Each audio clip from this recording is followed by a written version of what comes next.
Gary David Goldberg asked me to direct the pilot. I loved the script. It was truly terrific.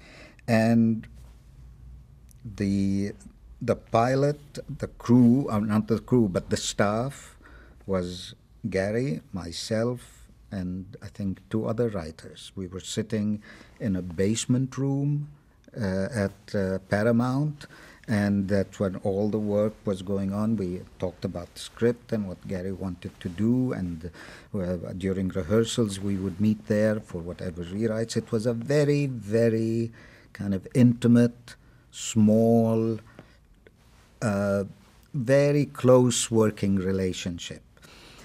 Uh, Michael, I was involved in a bit of the casting, not the final stages, because I was working on Facts of Life at the time.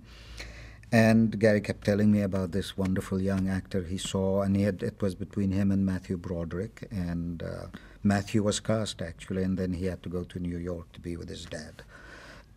So Michael was cast, and we started rehearsals, and one of the things I remember is the insecurity that Michael was going through at the time. He was just, he didn't trust the fact that he was doing a good enough job, and he always would come to me and wondering whether he was doing good enough. Will they fire him? Will he be there? And he was wonderful. It was instant. You could see what this young man had. It was a truly unique quality and unique gift. And when we shot the pilot, it was instantly apparent that he was going to be a star. Every time he walked on stage, the audience went crazy. He came to life during the show. He came to life. All that questioning went away, and then whatever was there came out. He was assured and funny, and it's interesting that when the pilot was written, Gary's vision for it was about the parents, hippies with conservative children. But again, as series tend to do, as the series went on, the balance began to shift, and the series started to tell everybody what it needed to be, which is more about the children with hippie parents, or Michael's character with Alex P. Keaton and the hippie parents. So I did the pilot, and I've always felt very, very lucky to have done that, just because I was there when it all began, and because of my friendship with Gary and how much we care about each other.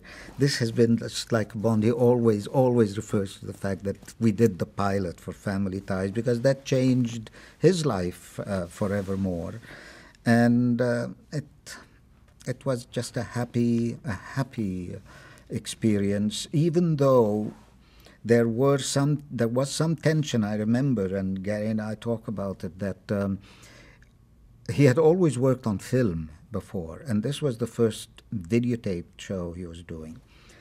And when he would come to the booth, it was very startling for him to see monitors with everything going on, and this, well, we're not getting the shot. I say, no, Gary, this is the monitor to look at, not this, whatever.